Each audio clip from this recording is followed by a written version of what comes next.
Here we go. This is going to be something completely new for both of us. Live reverse consulting on the spot.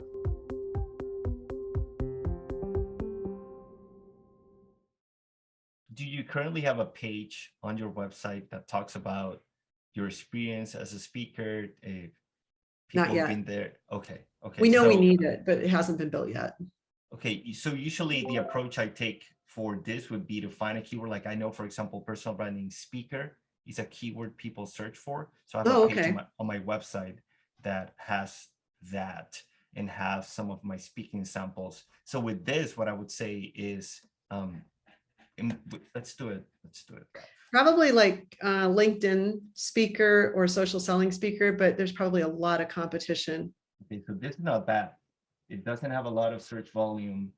It has some cost per click, which means that people are getting leads through it. And let me just give a kind of like an overview. When you're looking for a keyword, you want ideally high volume.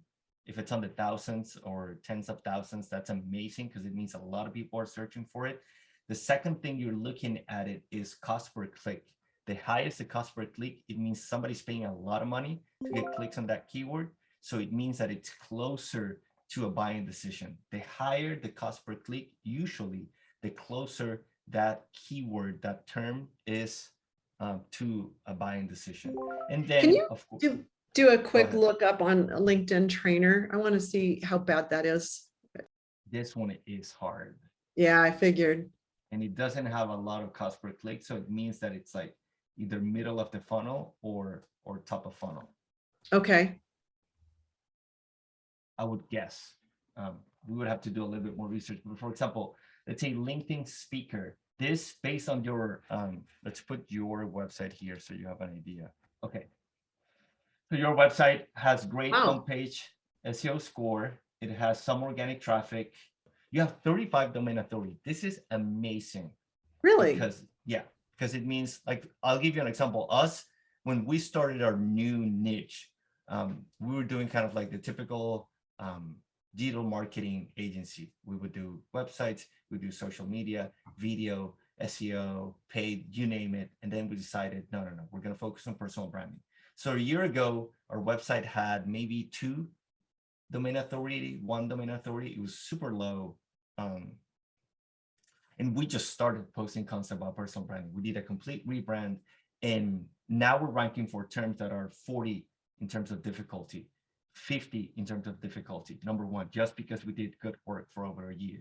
And we were starting from scratch. In your case, like 35 domain authority, that's amazing. You could rank, you could almost go for some of those tough 80, 70, 80, 90 keywords. It might take a while, but you could definitely go for those. Or for anything below that, I would say in 3 to 6 months, you could be ranking for that. What keywords are we ranking for? We would, if we see your search console, we would get more accurate data, but this is a good overview. You're ranking for so masterclass sales, for example. Yeah, we rebranded, so we don't call it a masterclass anymore, but I don't know that people coming to that are looking for what we offer anyway. Let's look at this one, LinkedIn sales strategy, for example. That's the one I want to rank for. Okay, so we can definitely do that. Like that's totally, and this is a super valuable keyword. Yeah. Okay, so let's look at that. LinkedIn, the way we would do it is. Oh, see, that's a bot. Expandy is a bot. Yeah. Oh, wow. I love their content, but they're banned from LinkedIn. Really? Yeah, you can't find their company on LinkedIn. They've got some sort of academy that they created to try to get back up on LinkedIn, but all of the employees who work for Expandy can't like add Expandy in their name because the company and the CEO are banned. Wow. Because they're breaking the rules. They're automating LinkedIn outreach. So I'll ask you, based on what you know about LinkedIn sales strategy, do you think you could write a better blog than this one? I think I could write a competitive blog. Their stuff is good. I mean, I as a product and as a company, I respect them. What I don't respect is the fact that they've built a business to deliberately automate LinkedIn. And so I don't like that about them, but man, their content's excellent. Okay. So if that's the case, for example, I would want to pick a low-hanging fruit first, Okay. because there are some. So let's put that somewhere. LinkedIn sales strategy. But let's see if there's another one that, because if you're thinking, wow, their content is good, I would say this is a kind of like middle priority. Ideally, I want to look for keywords. What about social selling LinkedIn? Oh, this is it's not that difficult. Okay, let's see. Okay. Social. Okay. And then HubSpot, which is this one. And HubSpot usually isn't hard to do better than. Okay. Yeah, because it's usually general advice. Yeah, it's really low level stuff. I'm gonna, and that's just a profile. I'm gonna teach you how to sell, not just optimize your profile. So let's build together. Let's build the outline of how is it that we're going to rank on that social selling LinkedIn keyword. How does that sound? Yeah. Okay, so the first thing I would want to do is, of course, take a look at the one that it's ranking. So this is from LinkedIn, of course.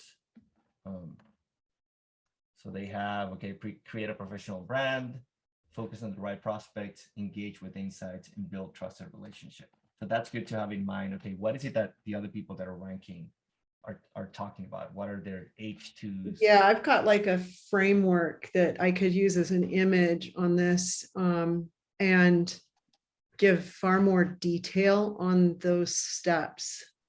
Perfect. And then same with this one. I'll send you that link so that you can later on read through it because you're gonna have a better understanding of, oh, I can do better here. Oh, this is good. Let me touch on that.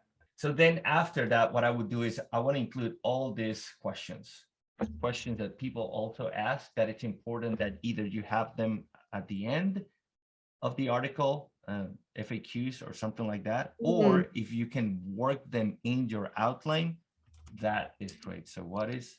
Oh, wow. Awesome. Okay. Right. So these are all great questions that I would somehow, as you're working through your outline, I would work them. And then you could literally make that the headings and the different sections.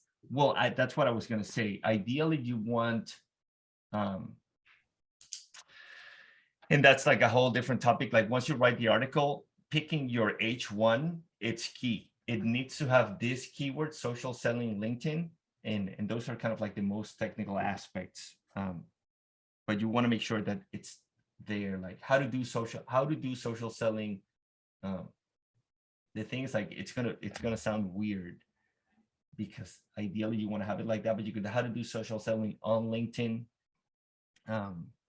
3 steps that you can take, like we can brainstorm that later, but that it's important. And then what you just said, it's also important. If you can make the H2s, the subtitles, these exact phrases and answer the question in the first paragraph, that is what Google loves and people who are searching love.